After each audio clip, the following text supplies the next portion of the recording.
Welcome to Wellspring on the Air. I'm Nicole, Alfonso, a therapist at Wellspring and the host of today's show about overcoming postpartum depression and the baby blues. With me today to discuss this important topic is Gabriella Zelaya. Together, we want to tell you about overcoming postpartum depression and the baby blues. So stay with us. We've got some good information just for you. Welcome, Gabriella, to our show today. Thank you so much for choosing this topic. I think it's a topic that is really important to talk about. I think we don't talk about it enough. And so before we get into it, would you please take a minute to introduce yourself to our listeners? Hello, thank you for having me. Thank you. I'm so excited to be here. My name is Gabriella Zelaya. I'm a therapist with Wellspring. I focus primarily on individual treatment for adults, children, and adolescents who are dealing with unresolved trauma and varying mental health concerns. Awesome. Thank you, Gabby. Thank you for your work and what you're doing here with us at Wellspring. You're such a blessing. So let's dive right in. We'll talk about baby blues first. Let's talk about that. What are baby blues? Sure. So the baby blues can occur within the first couple of days after giving birth. The symptoms of the baby blues usually include weepiness or crying. There's no apparent cause or reason attached, but it's just, that uncontrollable crying, irritability, feelings of restlessness and anxiety, sadness, fatigue, just big mood changes, and feeling of insomnia at times as well. It can be hard for us to kind of get back into a sleep rhythm. So all of these changes occur usually within the first couple of days after having a child. The baby blues can typically last for a few minutes or even up to a few hours each day. So each bout of the baby blues can differ slightly in how long it lasts. They usually start to lessen and should disappear within 2 weeks after delivery, whereas postpartum depression is a bit different and can have a later onset than the baby blues and can even last up to a year. So if we leave postpartum depression untreated, it can have lasting negative impacts.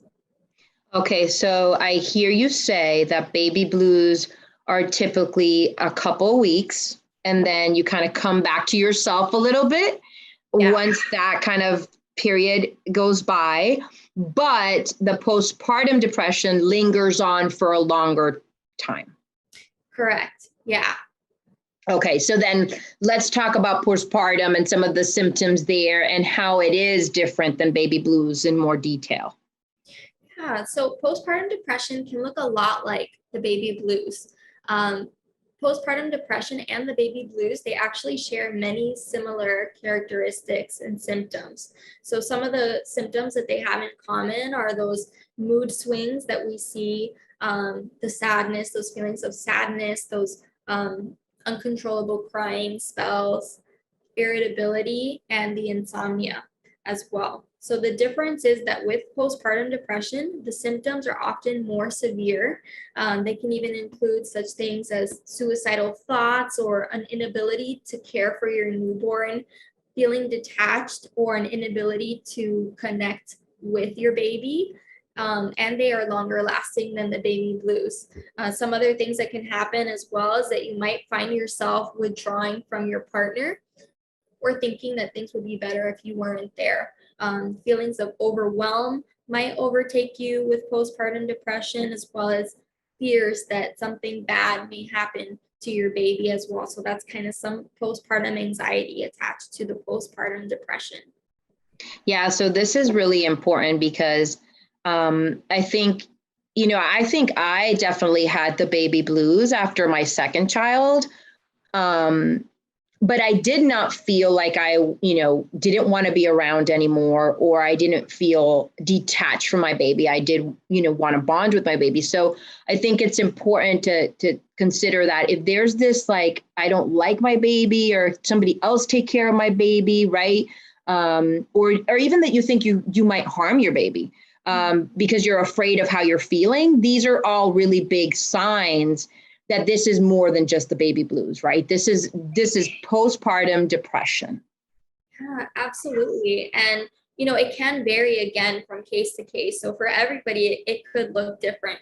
I felt fine after I had my son, but about 4 months in, I did really notice a big shift in my mood and just uncontrollable, sobbing and weeping and things like that started to come on. So I did have some postpartum depression, that had its onset about 4 months after giving birth to my son. Lasted probably for a good 5 or 6 months. I'm so thankful that you said that, because I think there's a misconception that you think it's going to happen right away, and in your case, it kind of took your body to adjust, right? The hormones, all the stuff going on, and then at 4 months is when you had that kind of change of like, I'm really feeling depressed. And it must have been confusing, Gabriella. Obviously you're a mental health counselor, so you have a little more knowledge about it, but how did you feel like when that hit you? Yeah, I definitely felt off. It definitely felt not my normal self. I was not reacting to conversations or things in the same way that I would have before. So I noticed that something was definitely up with me, in the sense that I was reacting and responding much differently than I normally would. And even in my times by myself, I just felt very disconnected from myself. I felt very different. And so I noticed, hey, something's wrong here. I definitely need to get some help. Wow, that's good. Thank you for sharing that personal story, just because I think it's important, even as a mental health counselor, right? That you could go through something like this after having a baby. It doesn't really matter what you do for a living if your organism is changing and responding, and so this happens. Wow. Okay. Does not discriminate. So exactly, right. It does not discriminate. Some people are okay. Some do get postpartum depression, and the truth is that the best thing to do is to reach out for help. Reach out to a counselor, right? We'll talk more about this later. So let's talk about the causes of this, right? Because I think it's important. It actually takes a lot of shame away from feeling like you might be experiencing postpartum or the baby blues. So tell us about that. What causes the baby blues and postpartum, and is there a way of preventing it? Yeah, so there's a big hormonal shift that happens, from after the time of pregnancy to, when we reach postpartum, right? So when we're pregnant, we have the long flowing hair, it's shiny, it's, all of that. And, we still have a little bit of the mood swings that happen from those hormones, but we usually have an increase in our progesterone and estrogen during pregnancy. But then after delivery, we have what's called a hormone crash, right? So we get a big drop in estrogen and progesterone levels. And this can also affect our thyroid levels as well. So we may even have our thyroid levels lower after delivery. And this also contributes to feelings of depression and fatigue that can happen after we have a baby.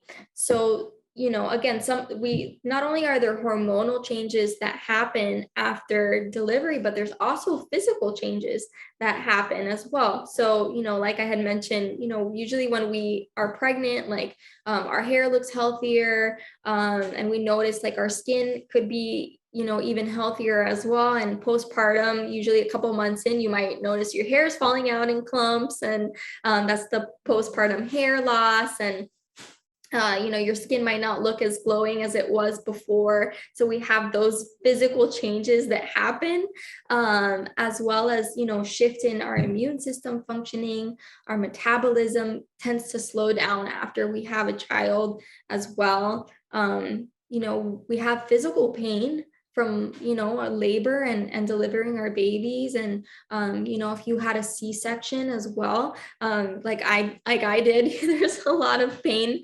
afterwards in that recovery from your C-section as well. our bodies change. It takes a little while for them to kind of, we're swollen after we give birth, and it takes a while for us to come down from that as well. So a lot of times body image issues, get triggered after we have a baby as well. And this contributes and plays a role in postpartum depression and anxiety too. So, our bodies change, and sometimes it takes a while for us to be able to adjust to that. And so, body image issues are common, things that contribute to postpartum depression as well. Aside from that, there's the stress, your new role of caring for a newborn, the sleep deprivation that comes from that is, absolutely brutal. I know. Yes. For me, sleeping 2-hour increments at a time for the first couple months can really take a toll on your mental state, on your body, and on your emotions. For sure. I vaguely remember that. I have a 10 and 13-year-old, and I think God does that on purpose, like for you not to remember that stuff. But those are rough days.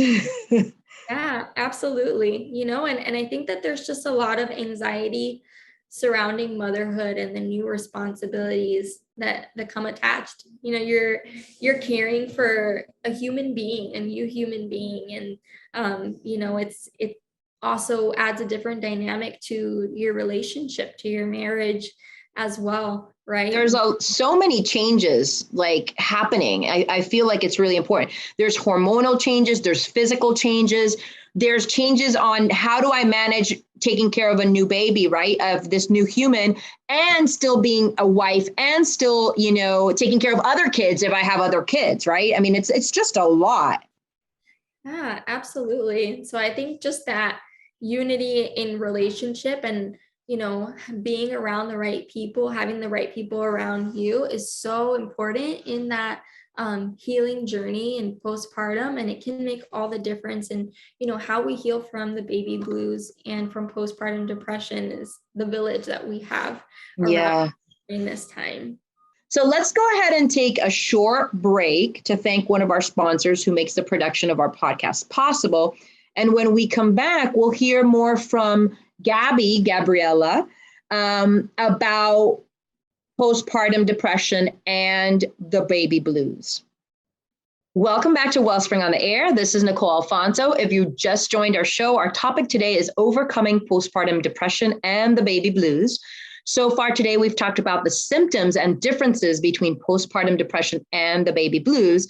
If you joined us late, you can find us on your favorite podcast channel on Wellspring on the Air, or on our website blog page at wellspringmiami.org. Just search for this topic, which is overcoming postpartum depression and the baby blues. So I have a question about postpartum, and does it go away? Like, I know the baby blues tend to go away, right? But does postpartum go away, or does some people eventually just have depression and they deal with depression now for the rest of their lives? Tell us a little bit about that. So that's a great question. In some cases, postpartum depression can resolve on its own, but in a lot of cases, postpartum depression can linger on for months or even years if it's left untreated. Of those women who suffer from postpartum depression, who were not receiving clinical treatment, about 30% still were exhibiting symptoms of depression up to 3 years after giving birth. So it's not something that can always resolve on its own. Some things that can also contribute to postpartum depression lingering on and continuing is a poor relationship with our partners, or just having very high levels of stress. Those are major contributing factors to long-term depression. But yes, oftentimes postpartum depression can turn into long-term depression if it's not, treated early on. Okay. Wow. Okay. Thanks, Gabby, for clarifying that.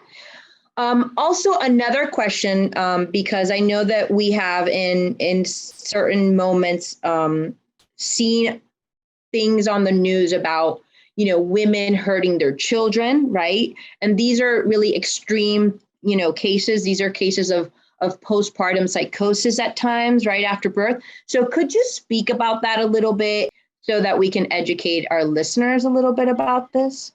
Yeah, absolutely. So I think that postpartum psychosis is something that's not really talked about too often, but it's really, it is a very real thing that can occur as well. So some women who have previously been diagnosed with bipolar disorder or schizophrenia or a mood disorder before pregnancy and childbirth are more susceptible to developing postpartum psychosis after birth, but it can happen to women with no history of mental health issues at all either. So, postpartum psychosis is also one of those things that does not discriminate. It can really happen to anybody. It usually tends to occur within the first few weeks of birth, and it tends to come on suddenly. So there's really no warning signs for postpartum psychosis. It's just usually one of those things that just kind of happens very quickly. So it's important, I think, to be aware of just what that looks like and what those symptoms are. So, just to list a few of those, the symptoms, usually look like losing touch with reality, not really being able to differentiate between what's real and what's not, hallucinations, delusions, mood swings. So we see like those extreme moods, hot and cold, paranoia, or just, a feeling of suspicion that someone's trying to do something to you, heightened energy levels, and then that crash. And then feelings of agitation, more so than the agitation that we see really with like the baby blues and postpartum depression usually tends to be a little bit more of an aggressive agitation. And as many as 1 in 20 women who experience this may try to harm themselves or their child after delivery. So like you had mentioned, Nicole, those stories that we hear of trying to harm themselves or their child or both usually, tends to come from women who are suffering from some type of postpartum psychosis. So, if you feel that you're exhibiting any of these symptoms or you're struggling with any of these feelings, I really just want to encourage you to communicate this with your doctor or, with a trusted loved one, because this is such a sensitive time. After giving birth, that first year is a really sensitive time of recovery. So many things are happening in your body, in your hormones, and just all of these life changes. Reaching out for support is so important. I know for me that made all the difference in my recovery through postpartum depression. So I definitely, encourage anybody going through this to reach out for that help. It can feel overwhelming, but I think in the long term, it is so worth it. Yes, thank you, Gabby. Okay, so how can you care for yourself after delivery so that you could take care of yourself really well and even in a way somewhat prevent any of this or work through it well? Yeah, so great question. I think in terms of caring for yourself after delivery, I think just being, again, intentional. Talk to a trusted family member, talk to your partner, talk to a friend. Let them know how you're feeling. Let them know what they can do, to kind of help you with this as well. Sometimes people are well-intentioned and they want to help, but they don't really know how to help, right? In the most realistic way. So someone might think that, kind of, doing a meal train is what will help you, but really what you need is 20 minutes to take a nap or go take a shower. So I think just letting people know what that looks like for you. Eating a well-balanced diet, right? Breastfeeding depletes our caloric intake. So it's really important that we stay nourished and hydrated, especially while we're breastfeeding, because this is a time where we tend to kind of give out more than what we're consuming. So this causes fatigue, and it can contribute to issues in our mood as well. So make sure you're nourishing yourself properly, and you're not neglecting to feed yourself and eat well. I would say go outside, even if it's just for a few minutes. Take your baby with you on a walk. Getting out into the sun, the vitamin D that we get from the sun, it's really important too, and also can contribute to us having a happier mood as well. Like I mentioned before, don't be afraid to ask for help. It really does take a village, as corny as and played out as that may seem. It truly does. It is. It's true. Even, from babies to teenagers, it takes a village. We can't do it alone, and you're not less of a mother for asking for help. Sometimes we try to be super mom and do it all on our own, but we can't. That's what our community is for. So I think it's important to tap into those resources that we have with friends and family who are willing and wanting to help, and let them lend that hand to you. Counseling, I would say, also a big part of what can help after delivery too. There's so many benefits to therapy. Having just somebody that you're able to talk to about these changes, and finding that support, right? Somebody who can guide you in the right direction. Getting medical help if necessary, right? A therapist can help you to deal with adjustments that come from being a new mother. Right? Those changes that, can occur in our marriages as well, that can also suffer after having a baby due to all of the other, above mentioned issues. Marital counseling can be a really great resource for new mothers and fathers, and just helping to navigate those marital changes that occur after introducing, a new little person into your family can really make a big difference to seek after that professional help.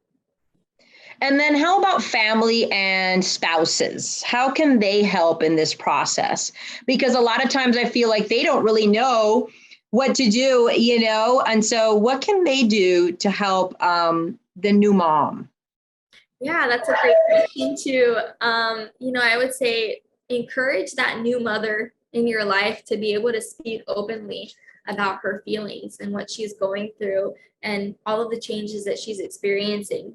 She may feel like she doesn't want to burden you with, what she's going through. And I think just letting her know that she's not a burden, and that those feelings are welcome, and that there's a safe place for them. I would say for partners, for the spouses, be patient. If she's not ready for physical intimacy, that could be something that takes a little while as well. We're kind of expected to jump back into life at full swing after 6 weeks. And for some women, it can take a little bit longer than that to, adjust to going back into their regular routine. So I would say just kind of extending a little bit more grace during this period, to kind of help adjust back into the swing of life. For family and friends, I would say offering to help with meals and responsibilities around the home. Encourage that new mom to take some time for herself, if that looks like, just going to take a nap or a shower, or, just doing something that makes her feel like herself. For just that little period of time can really just make such a world of difference in feeling cared for. And I would say, just for families, do activities that, will help that new mom in her mood, right? To not feel depressed or sad or isolated, especially in this, crazy pandemic time that we're living, right? It's so much more difficult. So I would say, take that new mom with you for a walk, for a drive, anything to just kind of, help with her mood and feel incorporated into, a family and a community, and feel support from the people that, are in her life. Yes. Thank you, Gabby.